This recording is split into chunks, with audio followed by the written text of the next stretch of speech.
Nityananda Avadutendur Vasudha Pranavallabha Jahanav Jeevitapatihi Krishna Prema Prada Prabhu Padmavati Sutta Sriman Sachinandana Purvajaha Bhavonmatta Jagatrata Rakta Gaura Kalevaraha Namo Namo Aniruddhaya Hrishikeshendriyatmane Namah Paramahamsaya Purnaya Nibrathatmane Swarga Pavarga Dvaraya Nityam Suchi Sade Namah Namah Hiranyaviryaya Chaturhotraya Tantave. So we were right at the end of the third chapter. We have maybe 6 verses to go. So let me quickly summarize and then we'll get into the topic of the day. So the third chapter is about performing activities that fall in the category of eating, sleeping, and maintenance of the body, and so on and so forth, which are secondary activities that are in support of Krishna consciousness in one sense. But the whole idea of the third chapter is Karma Yoga, where we want to be able to act in society, but in union with the understanding that we are Krishna's servants. Yoga comes from the word yuti. Yuti means to be together, union. So yoga is derived from yuti and karma is action. So now we are acting in this world, right? We are married, we have children, we have a job to take care of, we have to maintain a few things. So we are acting. But how do we act whilst keeping Krishna right in the center? Very simple. Karma Yoga is our actions by keeping Krishna right in the center, so that we never lose perspective of the fact that our true identity is that we are Krishna's servants. Every other identity is supportive of that specific identity. If they do not support the specific identity of being Krishna's servants, then we are inimical in our actions to our original constitutional position, and that results in suffering. What is suffering? Suffering is a result of and manifestation of our own desires. We have had nothing that happens to us can happen on its own accord. Everything is intricately managed. Everything that happens to us is somewhat connected to decisions that we have taken in the past. Decisions that were taken one birth ago, decisions that were taken earlier on in this very birth, decisions that were taken a few births ago. So those decisions are manifesting themselves as results, karmic reactions, and they manifest themselves today as desires that are not fulfilled. Fundamentally, our suffering is when we have a plan and the plan doesn't work. We have desires and the desires are not fulfilled, right? And that is suffering. We are not able to do anything because we have a certain desire, and that is suffering, right? Our desire is to be healthy. Everyone desires to be healthy, but we fall sick. Sickness, roga, has 2 origins. One, it has to do with bad habits. The other, it has to do with karmic reactions. Bad habits, again, are very closely related to our use of free will or misuse of free will. Misuse of free will is bad habits. You have been given the freedom, you have been given the dollars, you have been given the money, but I choose to spend the money in a certain way. So you have habits that are inimical to us, right? All kinds of intoxication, all kinds of habits which are inimical. The other is that it is very karmic, and the karmic root is that if you ever suffer from a chronic disease, if you are constantly in chronic debt, right? If there are constant legal problems, one has to understand that all of this has to do with very deep-rooted karmic balances that we are being forced to pay. We'll have to understand that. So one way or the other, how did those karmic balances occur? How did we even misuse our free will? All of this has to do with our decision making. We have made improper decisions either in this birth or in the previous birth, and they are manifesting themselves as blocks. and we suffer. Right? And why do we suffer? We suffer on account of a misuse of free will that comes from improper understanding of what we are supposed to do. And how will you act? What is the basis of your action? What is the fundamental basis for your action in this world? What is the fundamental basis for your action in this world? Fundamental basis. How do you act? What's the premise for you to act?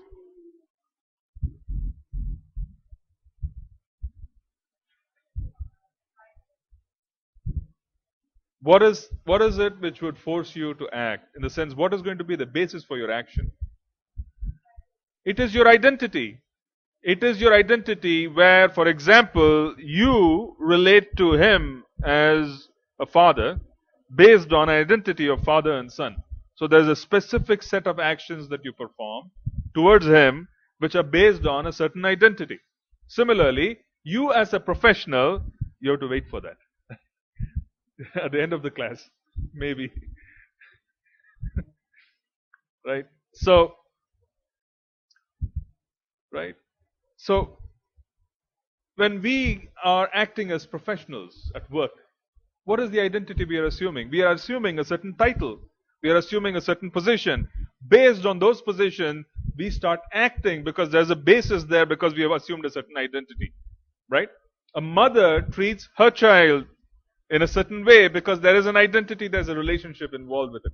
So the basis for every action is a conscious assumption of an identity. Right?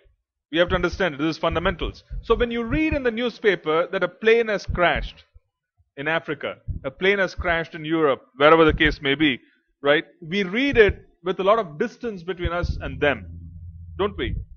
Because we know that none of the people who are involved with us in our family, friends of ours, are in that plane. That's an assumption which is being made. There is no relationship. There is no identity. So what is the level of decision making? What is the level of suffering? Zero. So we take decisions based on identities. Right? We take decisions based on identities. Oh, there is a certain identity that I've assumed, and that identity is making me act in a certain way. So the identity is establishing your action. You understand? So how is it possible that we have had identities in the past which are forcing bad decision making, where we are taking bad decisions today, in the past, which are forcing us to suffer today? Have you understood this? If identities are going to relate to your action, and if actions from the past are making you suffer today, shouldn't we make a direct inference that there were identities in the past that we assumed which were not healthy? Correct? There were identities that we established in the past which were simply not healthy. It's a very direct inference. There's no confusion here. One is related to the other. So when we assumed such an identity and we acted, the resultant was negative in this particular birth when we are suffering. So we see that, an expert astrologer, he looks at the chart and he's seeing, oh, there are a whole bunch of afflictions in the 6th house of disease. Right? There are a whole bunch of afflictions in the 8th house of karmic debt. Right now, this is the period until the Tuesday, Amavasya. There is this period of Pitrupaksha. Pitrupaksha is where the Pitris, forefathers, they are specifically given a certain period in a year where anything and everything is focused towards their pleasure, and then they receive oblations and they receive their offerings and so on. This is Pitrupaksha. Nothing else is done, and then one has to also sacrifice. Vedic customary system is that you sacrifice eating. You eat less because in this period, right? So now all of this is connected, and you will find that all of this is connected to what is the past debt that we owe to our forefathers. So the whole idea of Vedic custom of having a son is the son will be able to offer, make offerings towards us. He would be able to perform duties. He would be able to liberate us. This is the whole concept of having a son. Yes.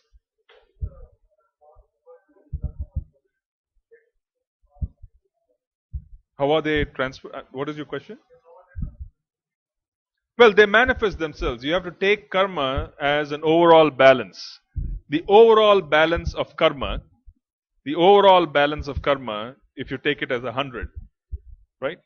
Just hypothetical example. Just keep it as an example for you to understand. Let's have a balance of 100 points of karma.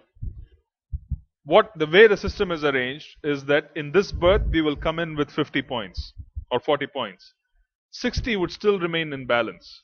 The 40 points of karmic reactions, every time you act, those karmic reactions would fundamentally filter down into giving us a certain kind of body, making us being born to a certain kind of parents, giving us a certain level of intelligence to cope, giving us a certain profession, giving us or not giving us children. So many different aspects of life are filtering down from the past and they come to us in that way. So it's very intricately managed. This is not a situation where it's just randomly occurring instances. It's very highly managed, far highly managed than we can even imagine. Very highly well managed situation by the devas, by the demigods, the devatas. They manage it very well because they have a wonderful system and it's been working on for trillions of years. Okay, no complaints. So they have been managing it. So the point is that we have the ability to be able to take on a certain identity, and that identity is forcing a certain kind of action, and those actions can either be healthy or unhealthy for the present and for the future. So we are fundamentally have the ability to order a certain future for us. Just as much as you go into a restaurant and then you place an order for wanting to eat something. Similarly, we have the capacity to fundamentally create a future because we are assuming identities and we are taking actions. Assuming the right kind of identity while positioning ourselves to perform actions would allow us to create a different kind of future. So that is the fundamental basis on which we want to operate. So when it comes to karma yoga, what is the healthiest condition? The healthiest condition is where you account for every layer of your existence. Like in India, something wonderful about being born in India, in Bharat Bhumi, is that every decision that you take, major decisions, the whole family gets involved. Right? The grandfather gets involved. If you got to get married, if it's arranged marriage, the grandfather would get involved, the grandmother would get involved, the distant uncles will get involved, the aunts will get involved. Everybody has to be pleased with that particular family that you're choosing. There's a whole bunch of decision making which involves so many different people in them being able to bless us so that we could move ahead. So it is wonderful because now you have a system of checks and balances, and the amount of mistakes that you can commit while satisfying every one of them, by the time you think through, the scope is somewhat less. India, we have that. It's a particular system. So similarly, what happens here is, what is it which you want to account for? Do you want to account just for the body while taking decisions? This is very comfortable for my body, so let me take a decision for this particular purpose. So you notice in summer in Western countries, right? Generally the culture is that people throw their clothes off because it's hot. It is hot, accepted, so people just throw their clothes off and they walk with very minimal clothing so that they will feel comfortable. So how is this decision being made? Is this decision being made at a cultural level? Is it being made at a social level? It is superficially being made at a bodily level. In India, if you notice, in the south, or I do not know, even in the north, the people who lay the roads, the tarmac, those women are very poor and it's intensely hot in summer. For most part, they do this job in summer. Just before the monsoon arrives, they want everything to be set. And in the height of summer, you have these women fully clothed working on the road in intense heat. So that consciousness of wanting to become comfortable at the cost of any other aspect of your life is simply not there. So that culture is there. As a part of culture, they are immediately conscious about what the social consequences would be. What would society think? What would these people think? They immediately become conscious on what kind of clothes they want to wear or not wear based on the entire society, which is the way it should be. Right? They're dictating us. So, in a similar fashion, what happens is that now you can take a decision purely based on the body. You can take a decision based on, I do not mind inconvenience to the body, I want mental peace. You can take a decision based on, I don't care for the body much, I don't care for the mind much, let me take a decision based on my spiritual level of happiness.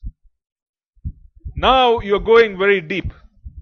You're going very deep to the lowest level for you to be able to take decisions. So now, what is the identity of a spiritual person? What is the identity of a spiritual being? A servant of Krishna.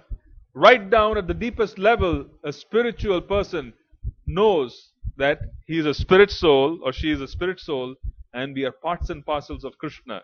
Now you have an identity of being Krishna Das. Krishna Dasi, right? Krishna Das. We have an identity of being a servant of Krishna.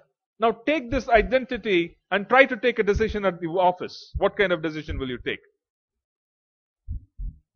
You will account and you will take a decision which has the right balance.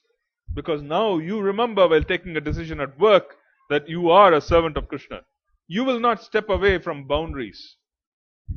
Right? That identity, can't you see that the identity forces you to act? You eat in a certain way. You dress in a certain way. You want to socialize and move with a certain kind of people. These are actions. And these actions are being forced by an identity. Does it make sense? Now we are identifying that I am a servant of Krishna. I am dressed in a certain way to represent being a servant of Krishna. I know how I'm going to be spending my Friday evening. Spending time. Decision. Who am I going to associate with? What am I going to eat? Everything. So fundamentally, this premise is very clear that you take decisions based on the assumption of identities. If you know the identity that you have to assume, which is the identity of being Krishna's servant, then the decision making that you will do will be perfect. Now, will you fully act, or you partially act, or you are in the process of learning to act, the benefit is long term. When you are 100% conscious of Krishna's master, Krishna is the master and I'm the servant relationship. When we are 100% conscious of that relationship to the smallest detail, such a person's action will have absolutely no bearing on any material karmic aspect. I am Lord Chaitanya's servant. I am representing Lord Chaitanya.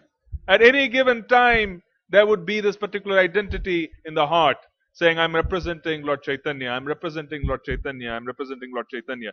What am I supposed to do at this point in time? What am I supposed to do with this individual who is in front of me? How am I supposed to assist them? What am I supposed to speak?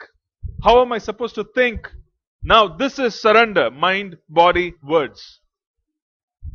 This is the concept of surrender, mind, body, words, based on the assumption of an identity and holding on to that identity at any given time while thinking, feeling, acting. This is surrender. Now, do we understand that one can be close to the process of surrender? You can be very close, or you can be distant, but everything is progress. It is progress. It is progress because you're taking steps. You're on the way. Now, how many of you realize that your decision making has shifted dramatically after coming in touch with Krishna consciousness? Right? Every one of us practically, after coming to Krishna consciousness, our decision making has shifted because now we have assumed an identity of being Lord Chaitanya's servant. We have assumed an identity of being Krishna's servant. This will not allow you to take wrong decisions. This should not. The more and more we reinforce this identity, you will not take a wrong decision. The less and less you care for this identity, decisions will be wrong. Because that will be based on the body, it will be based on the mind. Decisions that are taken based on the identification with the body or with the mind, with matter, is called lust.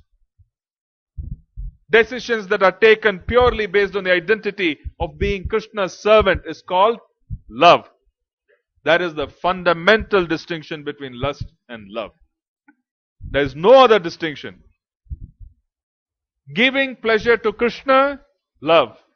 Giving pleasure to our senses, lust. There need be no other distinction. There need be no other distinction.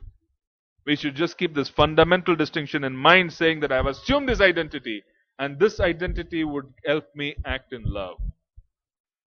This identity would help me act in lust. So when one acts in lust, what is the consequence? Suffering. Because suffering is bound to come because there are going to be karmic reactions. And these seeds of karmic reactions have been sown several lifetimes ago. It's not new. We have already sown the seeds for karmic reactions to sprout. Understand, it's like growing and cultivating a plant. You grow a plant by sowing a seed. A seed has been sown. Now, when does a seed fructify itself and germinate into a plant? When you feed it. When you feed a seed, it is going to fructify, germinate, and when a plant sprouts, the more and more you feed it, it's going to grow. Fundamental, right? A farmer who is sowing a seed and expecting rains, if it gets moved by a month, his entire crop is lost. Why? Because that seed can never fructify, it cannot germinate, it cannot grow into a plant. Similarly, we have sown a seed, and that seed of lust, if it gets water, if it gets nutrients, it will sprout, it will grow, it will bear fruit. So one should be very careful to nip these buds at the very beginning. Nip it right at the beginning. Don't even allow it to grow. Don't water it. Right? There's this Native American saying. The Native American saying is that every one of us has a good dog and a bad dog in our hearts. And depending on who we feed, we will manifest our behavior. Every one of us have it. But if you starve the good dog and feed the bad dog, then we are going to manifest behavior such a bad dog. Right? If we feed the good dog and starve the bad dog, automatically we manifest a certain kind of behavior. Now let's get into the verses for today. We'll start with 36. 3.36. Arjuna uvacha atakena prayuktoyam papam charati purushah annichan api vai varshaneya baladiva niyojitah. Arjuna said, O descendant of Vrishni, by what is one impelled to sinful acts? Even unwillingly, as if engaged by force. Now, Arjuna is asking this question, and he's asking this question on behalf of every one of us. By what is one impelled to sinful acts, even though we may even know it is sinful? How do we end up acting in a sinful manner? How is it that we are being forced to act in a certain manner? How is it that we are being forced to act in a certain manner? Right? There is prarabdha, and that prarabdha is such and it is so intense than the past that it is forcing us to act in a certain manner. It just forces us. It is forcing us. Now, when we use the word force, is there free will? Think about it. No? There is free will. There is free will, but little free will. Force means there is little free will. You're being forced to act in a certain manner, and this forced to act business comes from the fact that we have already acted in such a manner, and we have built a force, and we have become overpowered. It's very simple. Actions require contemplation. That's the first step. Right? Actions require contemplation. You go window shopping, and you look at a dress. You keep looking at the dress, you look at the car, you look at something, and you start contemplating. Right? It's there. You start watching it, you start looking at it, and then you start contemplating. And the contemplation is, oh, how will I look if I wear this dress? Will I not look nice if this shirt comes to me? Will I not be happy if a car of this kind, you look in the showroom, if I buy this car? Now contemplation is going on. This contemplation, as it increases, it turns into, you start desiring it. Yes, this contemplation turns into desire. This is especially true of attraction between man and woman. Okay, everyone can understand that initially it is just contemplation. A thought came in my mind. I was thinking about it, and suddenly I don't know how this became and took on life and became so big. Right? How did this happen? No one knows. Okay, this verse has to do with that specifically. How did this happen that the person was just looking, and then the lady or the man, they were just looking at each other, and all of a sudden it was a full-fledged affair? How does it happen? How can it happen? This is contemplation. Contemplation turns into desires. Desire turns into attachment. Right? And attachment is lust. And when the lust is not fulfilled, it turns into anger. Lust not fulfilled turns into anger. Anger turns into wrath. Wrath turns into delusion of intelligence. A person acts without intelligence. This is the sequence given in the Bhagavad Gita. This is the specific sequence which Krishna talks about, is that there is contemplation. Contemplation leads to attachment. Attachment leads to lust. Lust leads to frustration because the lack of fulfillment of desires. I have a plan. It has not worked out. You become frustrated. Go ahead. It starts with breaking the thought. As I said before, it starts with contemplation. The moment we start contemplating, how are we contemplating? We are contemplating based on an identity which is far, far removed from our original identity of being Krishna's servant. We are contemplating based on an identity. What did I say in the beginning of the class? I said that you need an identity for you to act.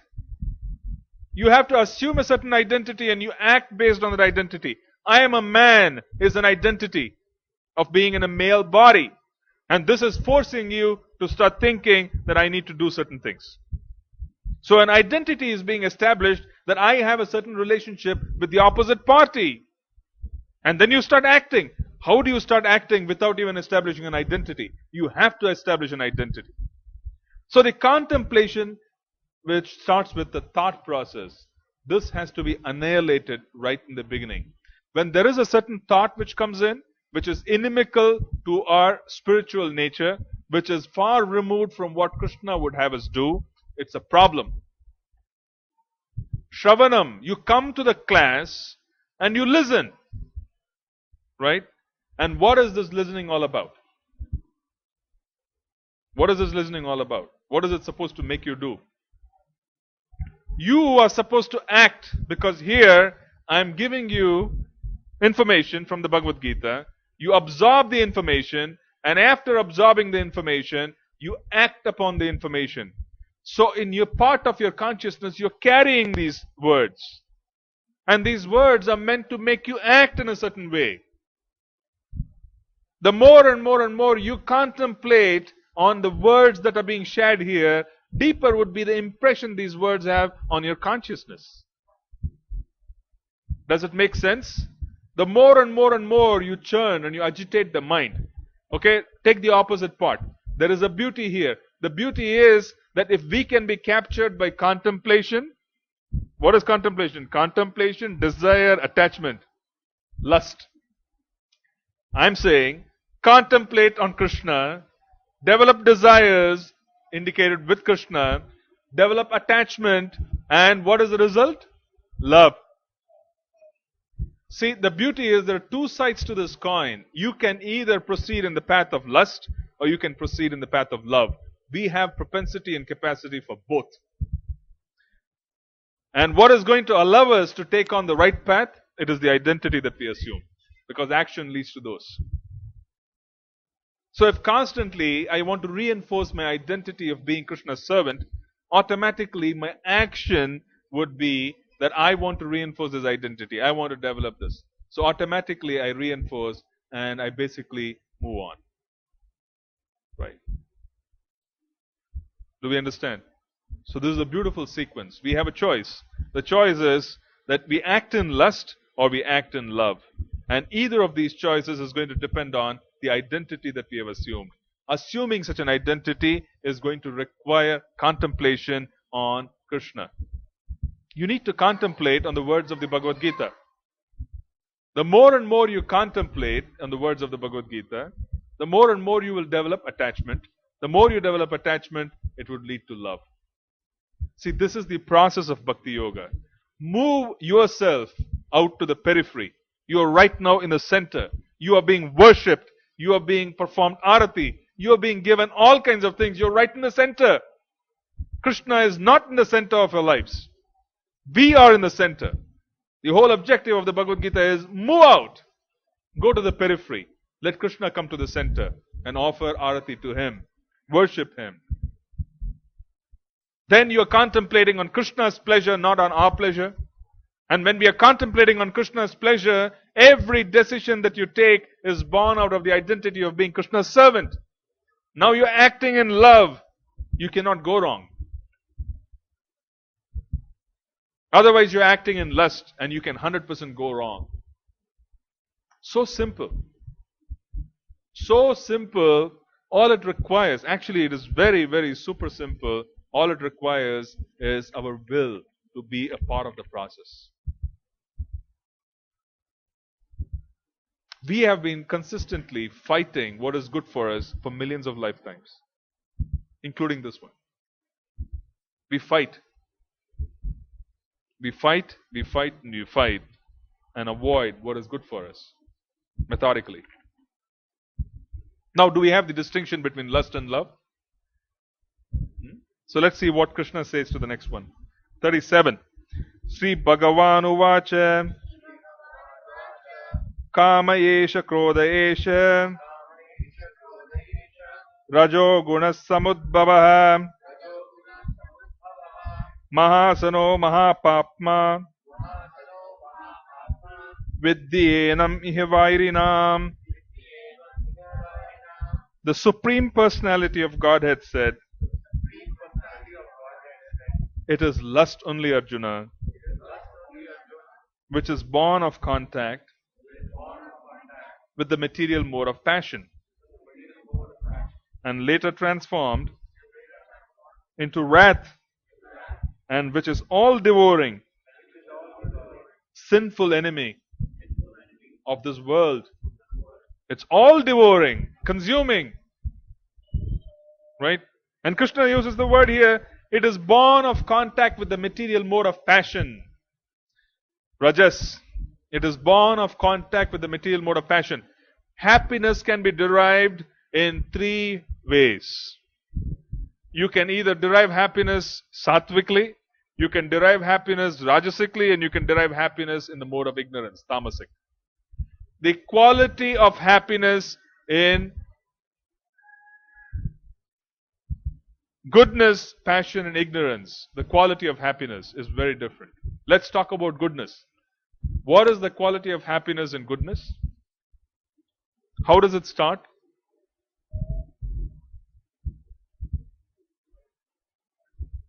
It is bitter in the beginning and sweet in the end. This is happiness in the mode of goodness. It's bitter in the beginning, sweet in the end. Regulating ourselves and preventing many aspects of attractions and so on and so forth is acting in the mode of goodness. The sacrifice that is being performed in regulating ourselves results in sweetness in the end. Pious reactions, to say the least, to say the very best, it prepares us for transcendence. So it's bitter. Waking up at 4 a.m. in the morning is bitter. Avoiding to eat certain things is bitter. But the end result is sweet. Okay? Happiness in the mode of goodness, bitter in the beginning, sweet in the end. Happiness in the mode of passion, sweet in the beginning, bitter in the end. I don't need to explain this.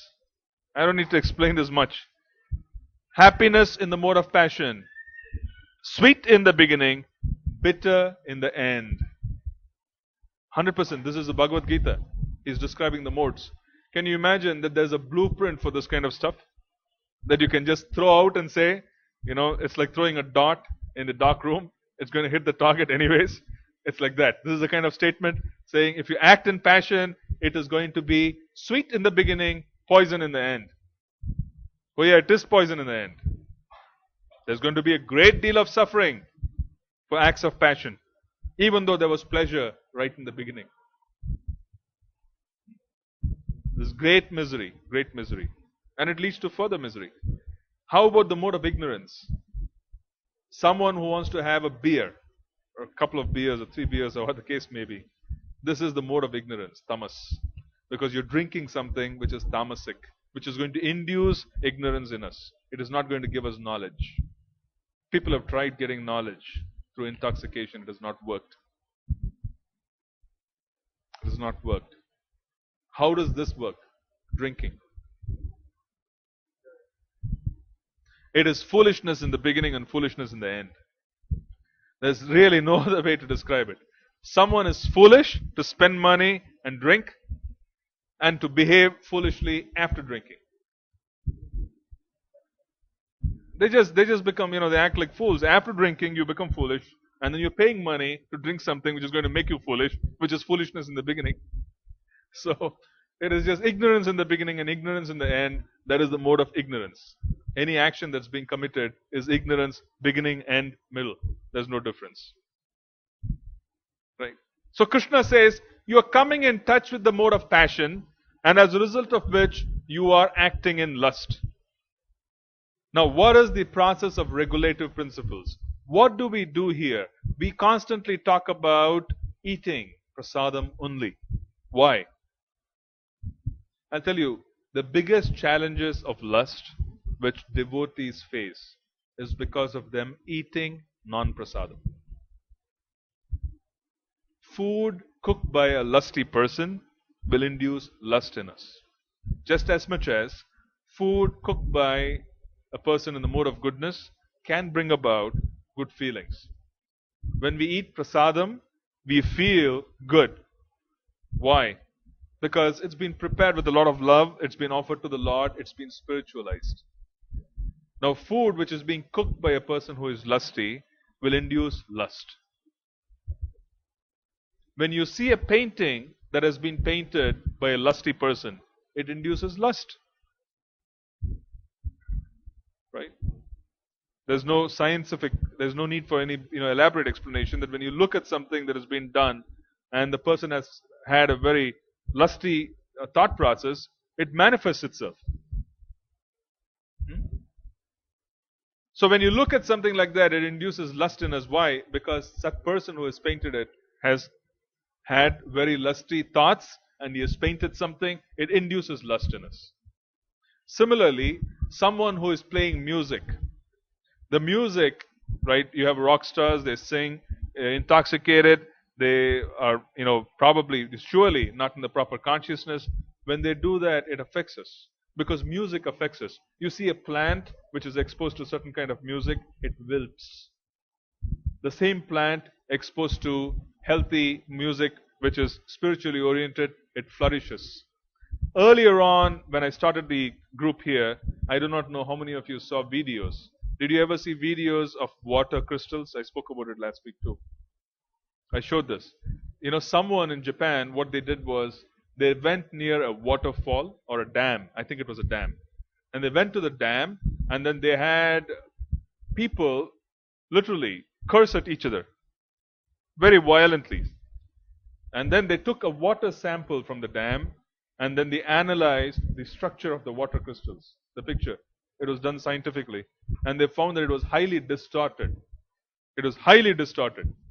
And then the next sequence which they did as a test was they tested after playing spiritual music, some bhajans or something like that, for a very long time.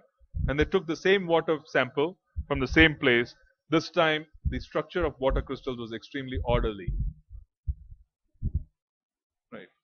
So why is it that it is important? It's because now you have 70% of our body made of water. So quite naturally we are susceptible. When you watch something, a movie, which has got very graphic sequences, it affects us. We cannot forget such things for many, many days. People sit for japa and they remember something else. Right? Because they've seen something graphic. So when we come in touch with the mode of passion, it is very contaminating. Be it in the form of food, be it in the form of music, be it in the form of paintings, it's very contaminating. It contaminates our being. That's the reason why Srila Prabhupada, even though, unless he was forced to, and even my Guru Maharaj and everyone, they used to avoid staying in hotels while they're preaching, when they're traveling.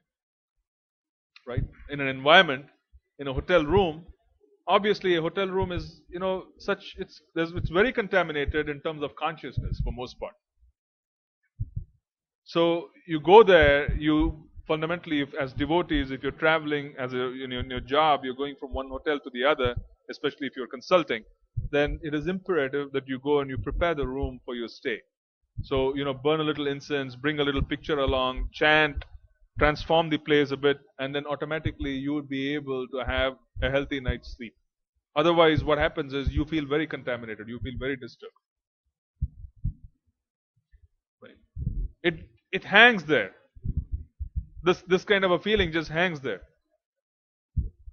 If you eat in a place, for example, if you go to a home where there's tremendous amount of grief, someone has passed away, and then they're cooking, and then you consume food there, right? And there's tremendous amount of grief. The grief which is there in people will be felt while you eat the food, and you will experience grief. Because the mode of ignorance, which is lamentation, it overpowers everything. It overpowers everything. It can contaminate you. The biggest psychiatric problems can be found in people who deal with psychiatric cases. Day in and day out, just as much as someone who is dealing with respiratory disorders. They are more susceptible to respiratory infections as doctors. Physicians who deal with disorders of the chest, they are susceptible to respiratory infections because they are in the environment. Similarly, psychiatrists are susceptible to mental disorders because they are constantly hearing stories from people who are mentally disturbed. Imagine this. Imagine this. Someone is lying on a couch and they are pouring their heart out and they are not normal. And this is your profession and your diary is booked, your Rolodex is booked. Day in and day out for 5 days of a week, they need to go on the 6th day to a psychiatrist so that they can detox themselves. It's very toxic. People commit suicide. Yeah.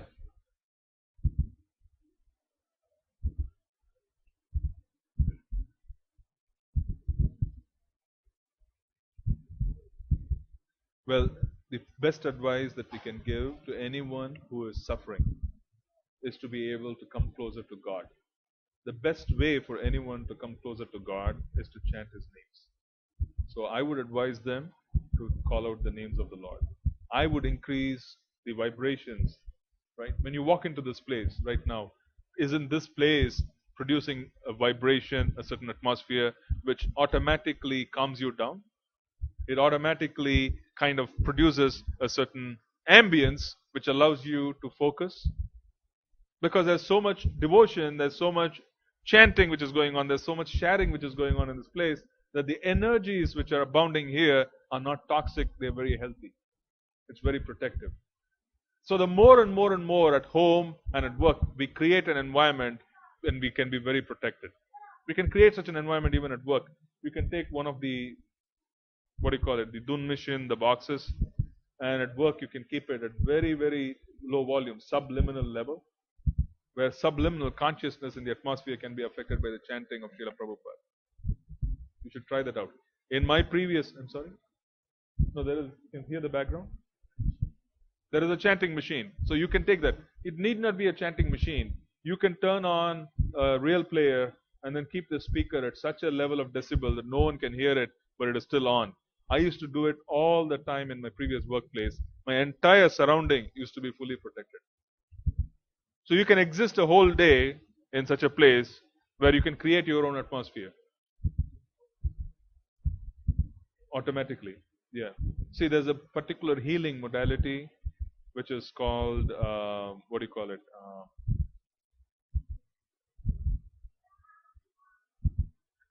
They offer guidance. I forget the exact word. Not Reiki. I was talking about they offer guidance, and these guidance are offered at a subliminal level. Okay? So what they do is that basically the recording which you hear, and you hear that recording, they advise you to hear the recording at a level where it's almost inaudible. Almost inaudible. When you start hearing it at an almost inaudible level, the instructions that are coming in from the recording, they are hitting you at a subconscious level and you start responding to it. So initially, you will notice very distinctly that they ask you to relax, they ask you to do this, they ask you to do that. Okay? It's called a guided meditation. I'm sorry, I missed that word. A guided meditation is where you are led through. So the initial 5 or 10 minutes, you are practically hypnotized. You go into a hypnosis in the first 10 minutes. And after your hypnosis, they start giving you suggestions at a subliminal level. Right? They start giving you suggestions at a subliminal level. The beauty is you don't even hear audibly those suggestions. But then the next day, if your consciousness is pure, you start observing changes because instructions have already gone in. It's a very, very powerful method that psychiatrists use. They put the people in a trance and they conduct analysis. That is the whole objective. The objective is that they are going and they're reaching down into the subconscious and they're giving instructions. So what am I trying to tell you here? I'm trying to say that subliminal sound has an effect on us. Open sound has an effect on us. Eating outside has an effect on us. See, we are exchanging energy. When you have a very angry person living in your office, it affects everyone. If you have a team member who is obnoxious, it affects everyone. Because now you have this disturbance coming from all around and you come into this environment, you feel that you don't want to be a part of it. When you enter into a house and you have anger in the house, you feel hurt. It's as if someone is beating you up. You feel tired. So we are sharing and exchanging energies all the time. Please understand that. The more and more you create an atmosphere which is protected, the more protected we will be. The more protected we will be. Our decisions will be protected. So the idea is that we want to reinforce the mode of goodness. We want to subdue passion. So we reinforce the mode of goodness by our eating, by our sleeping. So how do we reinforce it? By sleeping? Sleep early. Sleeping early and waking up early is the mode of goodness. Yeah, that's relative. Well, what is early is relative. See, a normal person can survive with around 6 to 7 hours of sleep. 6 hours is recommended, not more than 6 hours. If you go to bed at 8 o'clock, 8:30, which people do that. Okay, it should not be a surprise. We don't do it, but people do that. 8:30, you go to bed. 6 hours of sleep, you will be up and running, fresh. 6 hours. So there are many who go to bed at 8:30 and they wake up at 2:30. Okay, between 2:30 and 8, they are chanting. So we lose so many hours in between just because we don't go to bed on early. It's a big challenge. We don't go to bed early. So you need to eat after 6 o'clock, no prasadam. Maybe Friday nights are an exception. After 6 o'clock, no prasadam. So you eat properly, you eat prasadam, and then you eat only prasadam, you eat sattvic food, you automatically are building goodness. So when you build goodness and you live in an environment which is reinforced with goodness, you automatically protect yourself from passion and ignorance. So we want to reduce that. So I think I'll stop here. Okay, I think the next one. Let's just read the next two verses because they are related.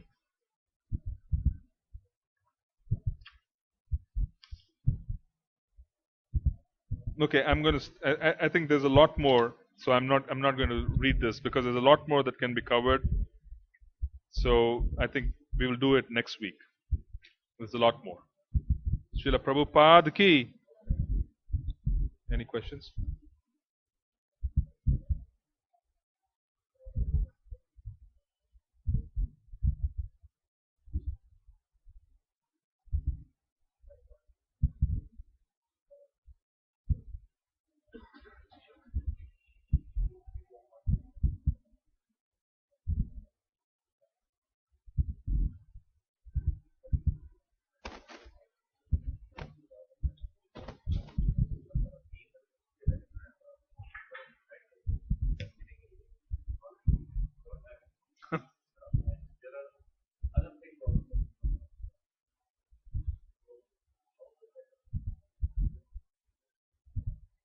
It affects us.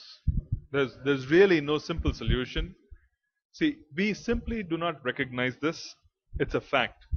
Who you are within influences the corporate world tremendously. How people treat us has to do a lot with who we are within. It can influence you, especially if they are okay natured. If they are mediocre people, normal people, okay, there could be cases which are extreme, which belong to they need help. But normal people, they are able to recognize quality. They can recognize culture. They can recognize the samskaras within, and they respond very favorably. See, integrity is more important than anything else. Integrity is very important. You have to remember that. But if you have chosen a profession where the dharma of action itself is convoluted and it is concerned and it kind of has a lot of lying and so on and so forth, then such a profession, I would say, is unhealthy because it builds a lot of duplicity in our hearts. It's unhealthy for spiritual life. We cannot pretend outside in an unhealthy manner and become all right when we come indoors. You're going to be unhealthy for 8 hours a day, and you come back home, you're going to remain unhealthy, consciousness wise.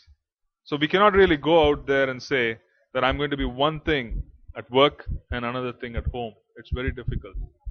So integrity is extremely important. Integrity is important. Integrity is important in the sense that we start really focusing on what is most beneficial at any given time and you act. What is most beneficial? So that is there. Because you repeatedly, you are in an environment which is toxic, you're going to become toxic. And you're going to share the toxicity with others. That's the problem.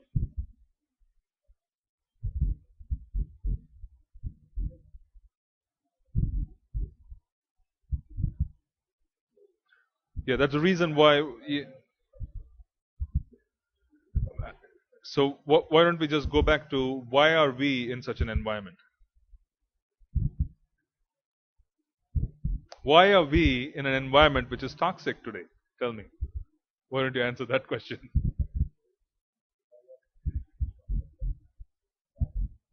Good. So we desire to be in the environment we are in today. For some reason or the other, we have gotten into what we have gotten into because we desired it. So it didn't happen automatically. We desired it. So what do we do now? I spoke about it a few weeks back. I said for us to do now is that we create a blueprint for the future, which is healthy. How do you create a blueprint for the future? You take on the basis of being Krishna's servant and right in the center, and then create a certain lifestyle and start visualizing a lifestyle based on that identity, and that is your blueprint for the future. So you start desiring, actively manage your desires just as much as you manage everything else. You need to manage your desires and you start thinking about what exactly would be most conducive for my identity of being Krishna's servant.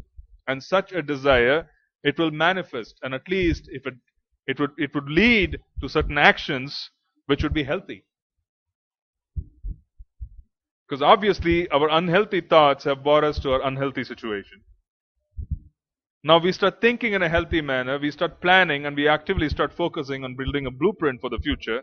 Such a blueprint can be created. That's the beauty. See, the beauty is you can form a blueprint with Krishna right in the center, which reinforces your identity of being Krishna's servant. You can create a blueprint with prosperity, and you can start visualizing it. And such a blueprint would actively allow you to think and desire. And if you manage your desires in such a wonderful manner, you would be able to create a future which is conducive. That's what you need to do. You really need to actively manage your desires. Because obviously, mismanagement is what has gotten into wherever we are. We need to actively manage our desires. See, Krishna consciousness is not about inaction. It is not about, let me just be complacent and then life goes everywhere. Krishna consciousness is about active management.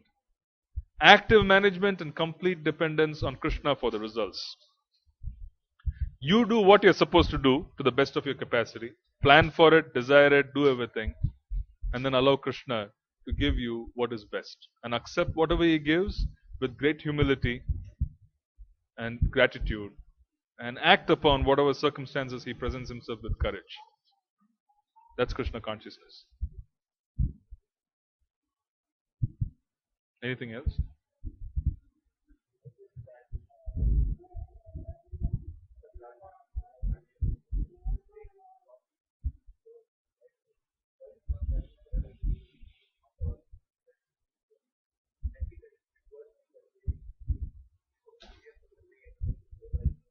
Instant gratification. The consequence. Tathastu.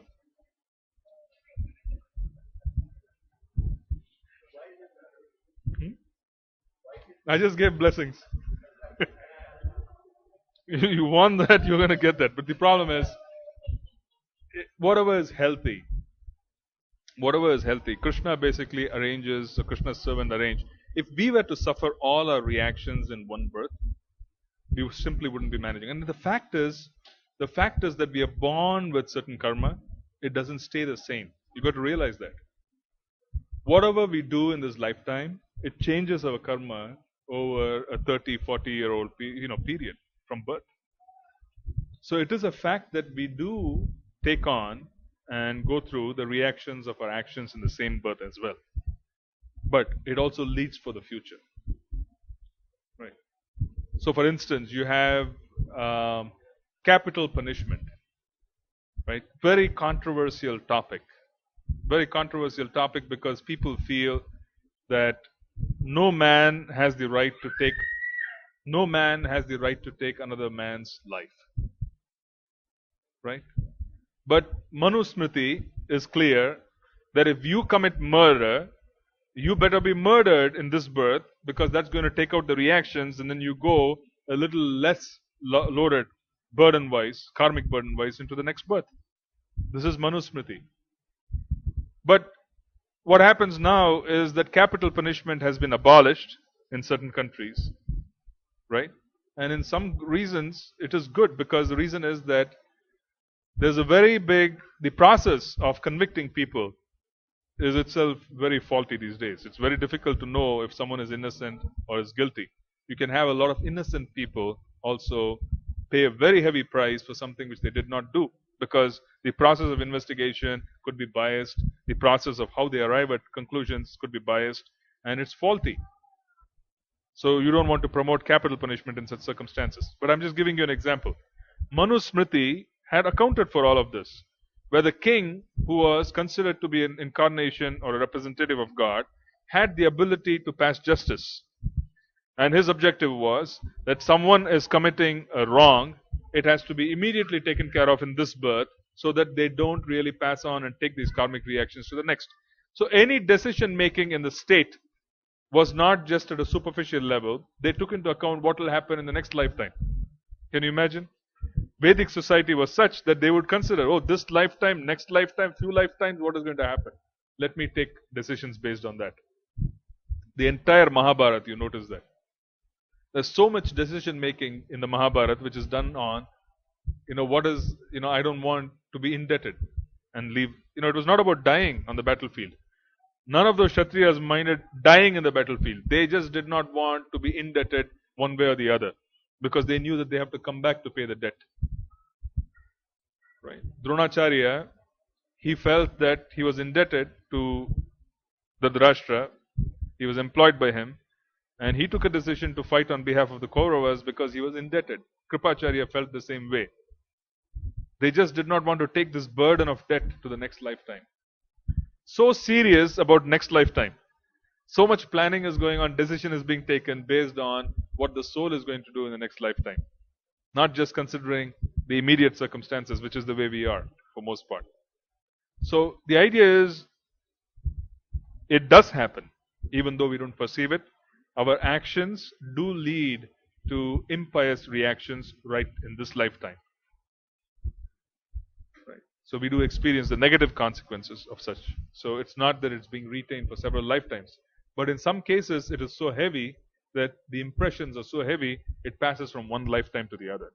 So it doesn't quite mean that someone, for instance, who murdered, right, he's going to suffer not just this lifetime, he's going to suffer a few lifetimes down. Right. Because the action has been so heavy, so contaminated, that the impression which is being caused in the consciousness is so heavy, it just keeps carrying forward, lifetime after lifetime.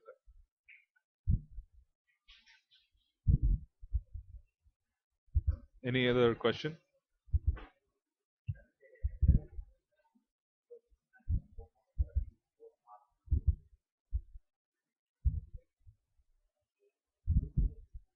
Om, you mean she had tattoos on her leg? Well, well, thank you for sharing. But, what do we say about that? It's just that, well, fundamentally, people are intrigued by what India has to offer. Look at it from a purely positive angle. Not the fact that she's got a symbol of God on her feet, but more so that people are very intrigued by what India has to offer. We are, as Indians, duty bound to be able to share the truth. But we cannot share the truth unless we act based on the truth. We are incapable. So we have to first take on the position of being able to act based on Vedic truths given in the Bhagavad Gita. That would allow us to inspire others and the rest of the world in being able to also follow in our footsteps. So that tells us very clearly that Om and other Vedic symbols have really caught on. People want to start identifying with them, though they are not clear as to how to do so. We are best positioned to give them advice. But for us to be able to give them advice, we ourselves need to be able to be secure and we need to be able to follow with faith. Otherwise, who is going to take on advice from someone who themselves are not good? They are not good followers.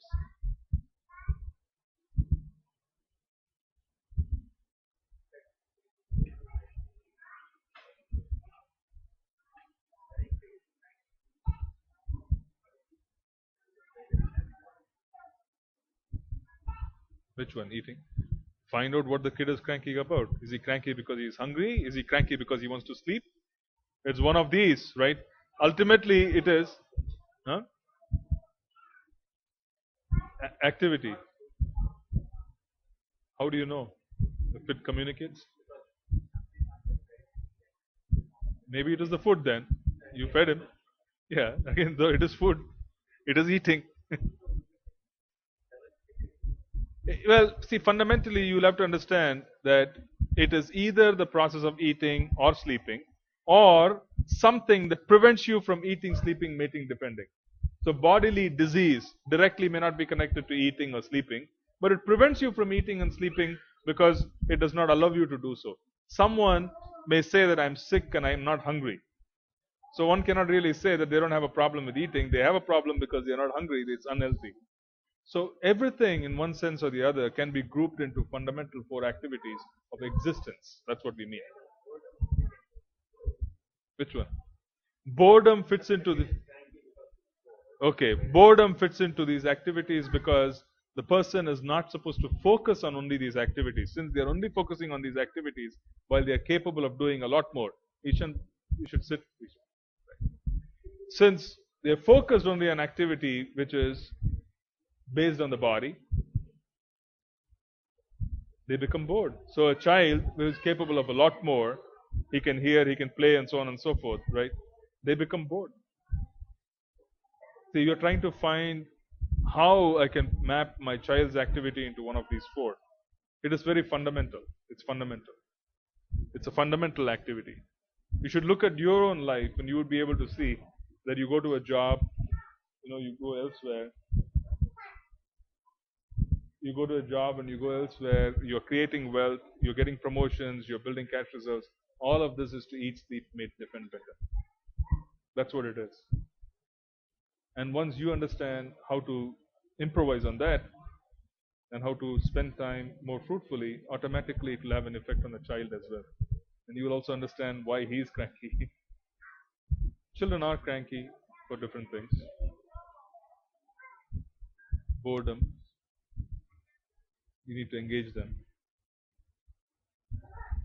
Anything else, or should we stop?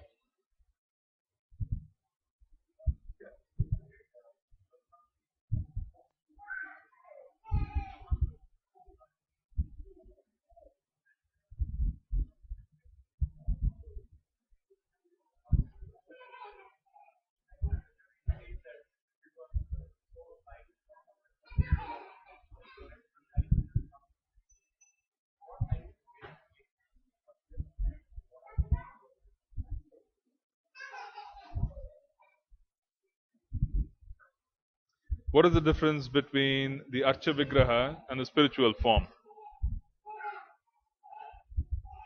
The Archa Vigraha Krishna, who is right here, in one sense, one can look at him and say he is metal.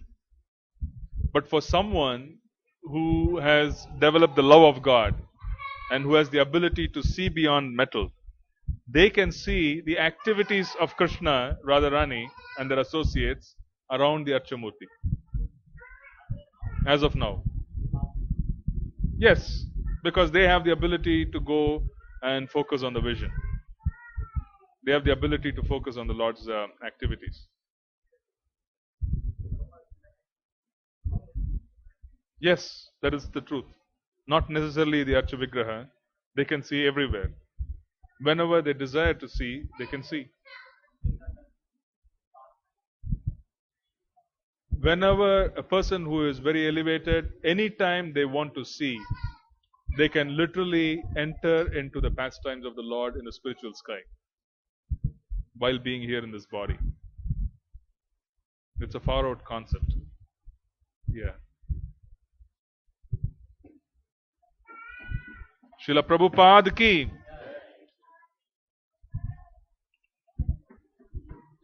Yes,